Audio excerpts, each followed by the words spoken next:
Hello दोस्तों, नमस्कार। स्वागत है एक बार फिर आपके अपने चैनल डीआर माई पर। और आज की इस क्लास में हम करने वाले हैं एक और हिंदी के मॉडल पेपर को सॉल्व। और इसके पहले भी मैंने एक मॉडल पेपर करा दिया है और लगभग अभी हम 2 से 3 मॉडल पेपर और कराएंगे। तो आप अगर पिछला वाला वीडियो नहीं देखें तो हमारे इस डिस्क्रिप्शन में लिंक दिया गया है, आप वहां से उसको देख सकते हैं। तो उसके लिए आपको इस चैनल को सब्सक्राइब करना होगा, बेल आइकन को प्रेस करना होगा और इस वीडियो को ज़्यादा से ज़्यादा अपने फ्रेंड सर्कल में शेयर करना होगा। तो चलिए वीडियो को स्टार्ट करते हैं।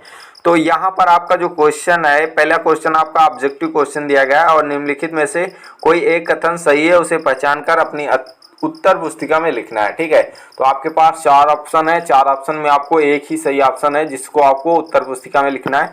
तो यहाँ पे जो पहला ऑप्शन दिया गया है कि प्रेमचंद एक प्रमुख नाटककार हैं, और जो दूसरा ऑप्शन डॉक्टर श्याम सुंदर दास प्रसिद्ध कवि हैं। तीसरा ऑप्शन आपका ध्रुव स्वामी जयशंकर प्रसाद का नाटक है। चौथा ऑप्शन दिया गया है वो है आपका त्रिवेणी रामचंद्र शुक्ल का कविता संग्रह है। तो मैं आपको बता दूं कि यहाँ पर जो आपका तीसरा दिया गया है ध्रुव स्वामी जयशंकर प्रसाद का नाटक है, तो ये आपका सही हो जाएगा, क्योंकि प्रेमचंद जो है एक नाटककार नहीं थे, वो एक कहानीकार थे।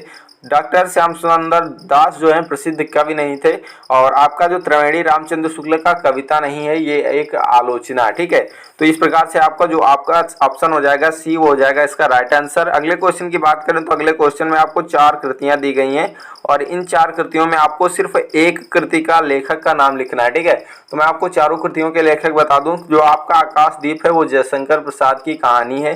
किसकी कहानी है? जयशंकर प्रसाद की कहानी। जो ठूठा आम है वो भगवत सरल उपाध्याय का है। ठीक है, त्यागपत्र जो है वो आपका जैनेन्द्र कुमार की रचना है, और क्या बोलूं क्या याद करूं, ये हरिवंश राय बच्चन जी की रचना है। तो अगला क्वेश्चन जो आपको दिया गया है, यहाँ पर आपको पूछा गया है कि एक आलोचना लेखक के नाम लिखिए। ठीक है, तो मैं आपको बता दूं जो रामधारी सिंह दिनकर जी हैं वो एक आलोचना लेखक थे, और आपके श्याम सुंदर दास भी एक आलोचना लेखक थे, रामचंद्र शुक्ल भी आपके एक आलोचना लेखक थे।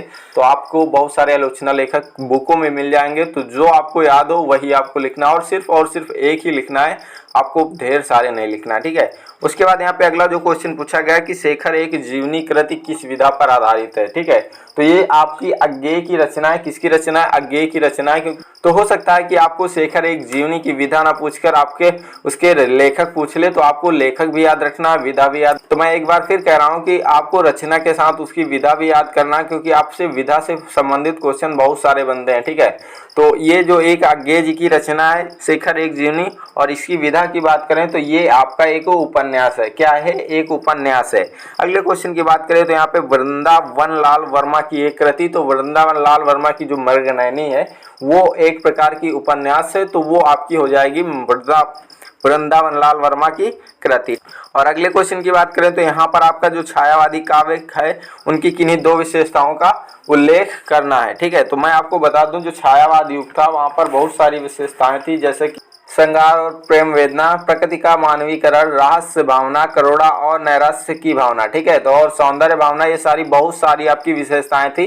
तो आपको जो पता हो सिर्फ आपको 2 ही लिखना है, तो आप 2 ही लिखेंगे, ज्यादा नहीं लिखेंगे। ठीक है, और उसके बाद अगला क्वेश्चन आपसे पूछा गया कि जो उर्वशी रचना है और कश्मीर सुषमा रचना है उसके लेखक कौन है। तो मैं आपको बता दूं जो उर्वशी है वो आपकी रामधारी सिंह दिनकर की है, और जो कश्मीर सुषमा है वो आपकी श्रीधर पाठक की है। ठीक है, और उसके बाद आपसे पूछा गया कि सुमित्रा नंदन पंत की 2 काव्य कृतियों के नाम लिखिए। तो सुमित्रा नंदन पंत से रिलेटेड हमारे पिछले वीडियो में भी 2 क्वेश्चन आए थे, और इस वीडियो में भी आपसे 2 कृतियां पूछ ली गई। तो आपको बता दूं युगांत और कला और बूढ़ा चांद, ये 2 रचनाएं हैं सुमित्रा नंदन पंत की। तो आप इनको याद कर सकते हैं और आपके एग्जाम में आएंगे तो ये आप नोट कर लेना। ठीक है, तो अभी ये आपकी 10 नंबर कंफर्म हो गए, क्योंकि आपके जो हिंदी गद्य और हिंदी पद्य का इतिहास से रिलेटेड आपके 10 नंबर के क्वेश्चन पूछे जाते हैं। और अब मैं आपको ले चलता हूँ पैसेज की ओर, क्योंकि आपका पैसेज काफी इंपॉर्टेंट होता है। लगभग 6 से 7 नंबर का आपका पैसेज पूछा जाता है। तो यहाँ पर आपको 2 पैसेज दिए जाते हैं, जिनमें से आपको सिर्फ एक पैसेज करना होता है। तो यहाँ पर जो पहला पैसेज दिया गया है तो ये आपका ममता नामक चैप्टर से लिया गया है, और जिसके लेखक जयशंकर प्रसाद हैं। और इससे रिलेटेड आपसे 3 क्वेश्चन पूछते हैं, जैसे कि उपरोक्त गद्यांश का संदर्भ सहित व्याख्या लिखिए, गद्यांश में रेखांकित अंश की व्याख्या कीजिए। तो यहाँ पर जो अगला आपका लास्ट क्वेश्चन इस गद्यांश से रिलेटेड है, यहाँ पर अपने पिता को कौन सा कृत्य ममता को परम पिता की इच्छा के विरुद्ध लगा। ठीक है, तो इसका आपको आंसर लिखना है अपने शब्दों में, लेकिन आपको इतना नहीं लिखना है कि आपको लास्ट में ऐसा लगे कि आपको टाइम कम पड़ जाए। ठीक है, अगर वो आप नहीं करना चाहते तो आप ये वाला पैसेज कर सकते हैं। ये पैसेज आपका अजंता से है और अजंता नामक चैप्टर जो है वो भगवत शरण उपाध्याय की रचित है। ठीक है, तो भगवत शरण उपाध्याय द्वारा रचित हो तो आप ये कर सकते हैं। यहाँ पर भी आपसे 3 क्वेश्चन पूछेगा, आपको संदर्भ लिखना होगा, रेखांकित अंक की व्याख्या करनी होगी और आपका यहाँ पर क्वेश्चन जो पूछा है, पहाड़ों को जीवंत कैसे बनाया गया है, गद्यांश के आधार पर इसे स्पष्ट कीजिए। ठीक है, तो यहाँ पर आप ये कर सकते हैं। उसके बाद यहाँ पर आपका पद से रिलेटेड भी कुछ लाइनें दी जाती हैं जिनसे संदर्भ सहित व्याख्या करना होता है और उनका काव्य सौंदर्य भी लिखना होता है।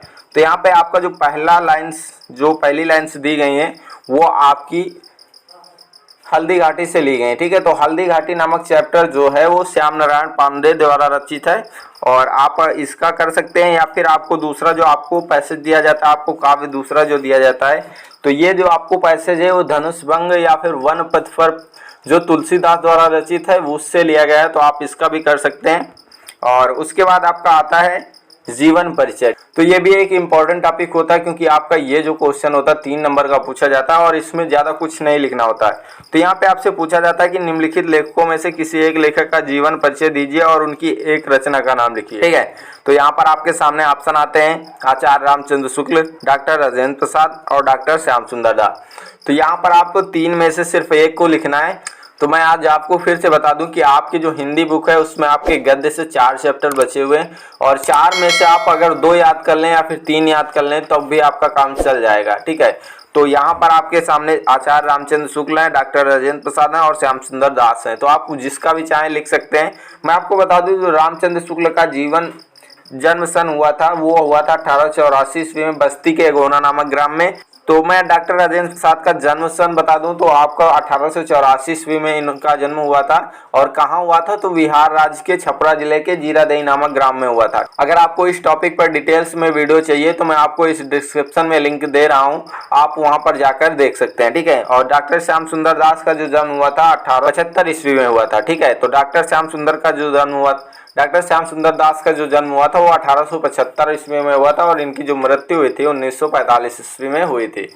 तो अभी आपका आता है कवि। ठीक है, तो कवि से रिलेटेड भी आपको 3 ऑप्शन मिलते हैं लेखक का जीवन परिचय लिखने के लिए। तो यहाँ पर आपका तुलसीदास से रामचंद्र शुक्ल है, तो ये आपका मिस्टेक से हो गया क्योंकि ये जो रामचंद्र शुक्ल है वो आपके पद से नहीं है, वो आपके गद्य से रिलेटेड है। तो यहाँ पर आपको दूसरा ऑप्शन मिलेगा एग्जाम में, ऐसा नहीं है कि आपको मिस्टेक पेपर दे दिया जाए। ठीक है, और माखनलाल चतुर्वेदी भी है। तो मैं आपको बता दूं जो तुलसीदास का जन्म हुआ था वो हुआ था 1552 ईस्वी में और उनकी जो मृत्यु हुई थी 1623 ईस्वी में हुई थी। ठीक है, और माखनलाल चतुर्वेदी का जो जन्म हुआ था वो हुआ था 1889 ईस्वी में और इनकी जो मृत्यु हुई थी वो हुई थी 1968 ईस्वी में। ठीक है, तो उसके बाद आपका आता है संस्कृत का पार्ट और ये आपको इस तरीके से आपको पैराग्राफ दे दिया जाएगा और इसका भी आपको संदर्भ सहित व्याख्या लिखनी होगी। ठीक है, तो आपको ये भी आपको ध्यान रखना चाहिए कि जो संस्कृत का पैराग्राफ आएगा, जो आपका पैसेज आएगा वो किस चैप्टर से। तो ये जो आपका पैसेज दिया गया है ये वाराणसी नामक चैप्टर से जो संस्कृत खंड से।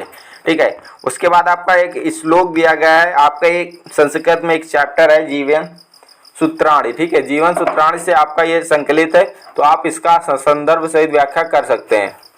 उसके बाद आपका आता है यहाँ पर संस्कृत से रिलेटेड एक श्लोक लिखने को। तो आपको वो श्लोक लिखना है जो आपके पाठ्य पुस्तक से हो और आपके पेपर में ना आई हो। तो यहाँ पर आप देख सकते हैं अपने पाठ्य पुस्तक से कंठस्थ किया हुआ एक श्लोक लिखिए जो इस प्रश्न पत्र में ना आया हो। मतलब आपके इस प्रश्न पत्र में जो श्लोक दिया गया है वो आप नहीं लिख सकते हैं, उसके अलावा आपकी पाठ्य पुस्तक में जो भी है वो लिख सकते हैं। और उसके बाद यहाँ से रिलेटेड कुछ क्वेश्चन आते हैं जिसमें से आपको 4 से 5 क्वेश्चन दिए जाते हैं, जिसमें से आपको सिर्फ 2 प्रश्नों का उत्तर लिखना होता है। तो आप दोनों के प्रश्नों के उत्तर लिख सकते। तो अगले क्वेश्चन की बात करें तो यहाँ पर आता है हास्य अथवा करुण रस की परिभाषा सोदाहरण सहित लिखी है।